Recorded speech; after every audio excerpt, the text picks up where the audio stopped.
ગુજરાતમાં 3 દાયકાથી સતત રાજ કરનાર ભારતીય જનતા પાર્ટીની અત્યારે જે દયનીય સ્થિતિ છે તેવી ક્યારેય નહીં થઈ હોય, કેમ કે લોકસભાની ચૂંટણી જાહેર કર્યા બાદ ગુજરાત ભાજપમાં જે ભડકો થયો છે તેને લઈને હવે ઉમેદવારોએ સામે આવવું પડે છે અને સ્પષ્ટતા કરવી પડે છે કે હું લોકસભાની ચૂંટણી લડવાનો છું। આ કયા ઉમેદવારે સ્પષ્ટતા કરી તેની વાત કરવી છે। નમસ્કાર, આપ જોઈ રહ્યા છો નવજીવન ન્યૂઝ અને હું છું આપની સાથે તોફિક ગાંચી। લોકસભાની ચૂંટણીના પડઘમ વાગી ચૂક્યા છે અને ભારતીય જનતા પાર્ટીએ ગુજરાતમાં પોતાના 22 ઉમેદવારોની યાદી જાહેર કરી દીધી છે, પરંતુ જે વિવાદનું બિંગુલ ફૂંકાયું છે તે વડોદરાથી છે, કેમ કે વડોદરામાં રંજનબેન ભટ્ટને ફરી એક વખત રિપીટ કરતા ભારતીય જનતા પાર્ટીના જે રાષ્ટ્રીય મહિલા મોરચાના ઉપાધ્યક્ષ હતા જ્યોતિ પંડ્યા તે તેમના સામે પડ્યા અને પાર્ટીએ તેમને 6 વર્ષ માટે સસ્પેન્ડ કર્યા।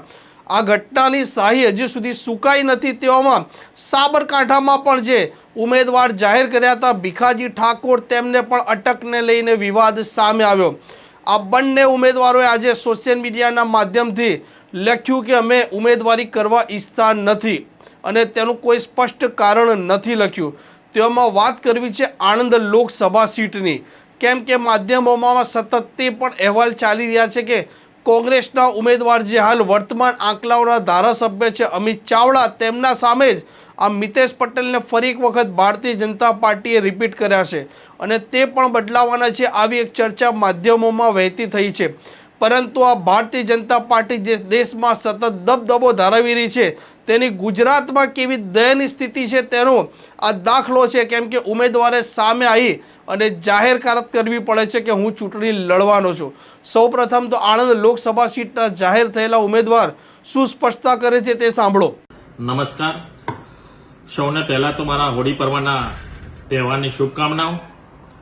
અને 2 દિવસથી સોશિયલ મીડિયા અને મીડિયામાં જે અફવાઓ ચાલી રહી છે કે આણંદમાંથી ભારતીય જનતા પાર્ટીના ઉમેદવાર મિતેશભાઈ પટેલ બદલાય છે, આ અફવાઓ જ છે। અફવાઓમાં કોઈ પણ નાગરિક અથવા ભારતીય જનતા પાર્ટીના કાર્યકર્તાઓને વિનંતી કરીશ કે ફક્ત ને ફક્ત આ અફવાઓ છે। આણંદમાંથી ઉમેદવાર તરીકે મિતેશ પટેલ છે અને મિતેશ પટેલ જ ચૂંટણી લડશે। અને આપ સૌએ જે મને 5 વર્ષ 2019 થી 2024 સુધીમાં આપ સૌના આશીર્વાદથી આપ સૌએ જે રીતનો સાથ સહકાર આપ્યો છે એ જ રીતનો સાથ સહકાર 2024માં આદરણીય પ્રધાનમંત્રી નરેન્દ્રભાઈ મોદી સાહેબ ત્રીજી વખત જ્યારે પ્રધાનમંત્રી બનતા હોય અને દેશની ઇકોનોમી 1 થી 3માં જતી હોય ત્યારે આણંદમાંથી અને 26માં 26 સીટોમાંથી જ્યારે ગુજરાતમાંથી 5 લાખથી વધુ વોટોથી આપણે જીતવાના છે ત્યારે સૌ ભારતીય જનતા પાર્ટીના કાર્યકર્તાઓ સાથે મળી એકતાથી અને આપણે બધા જ એક કામે લાગી જઈએ અને કમળને ખીલાવી અને આદરણીય પ્રધાનમંત્રી નરેન્દ્રભાઈ મોદી સાહેબના ચરણોમાં મોકલીએ એવી સૌને અભ્યર્થના, પ્રાર્થના। જય હિન્દ। આમ ભારતીય જનતા પાર્ટીએ જે 22 લોકસભાના ઉમેદવાર જાહેર કર્યા છે તેને લઈને વડોદરા અને સાબરકાંઠાના ઉમેદવારોએ તો સ્પષ્ટતા કરી દીધી છે કે અમે નથી ચૂંટણી લડવાના, પરંતુ ક્યાંક ને ક્યાંક બનાસકાંઠા છે, વલસાડ છે તેમજ આણંદની પણ સતત સમાચાર ચાલી રહ્યા હતા કે ભારતીય જનતા પાર્ટી આ ઉમેદવારોને બદલી શકે, કેમ કે સ્થાનિક લેવલે ક્યાંક ને ક્યાંક ભારતીય જનતા પાર્ટીમાં જે નનામી પત્રિકાઓ ફરી રહી છે અને ભારતીય જનતા પાર્ટીના કાર્યકરો તેમજ હોદ્દેદારો ખાનગી રીતે આ ઉમેદવારોનો વિરોધ પણ કરી રહી છે।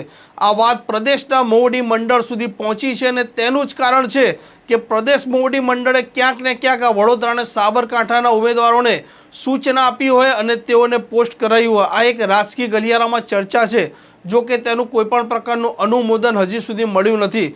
જોઈએ હજી ભારતીય જનતા પાર્ટીમાં બાકી રહેલી જે 4 સીટોના ઉમેદવાર જે જાહેર કરવાના છે, જે કોકળું ગૂંચવાડેલું છે તે ક્યારે ઉકલે છે, તેમજ આ બંને સીટ અને બાકી રહેલી જે સીટમાં ભારતીય જનતા પાર્ટીમાં વિવાદોનો જે મતપૂળો છેડાયેલો છે તેનું નિરાકરણ ક્યારે આવે છે। નમસ્કાર।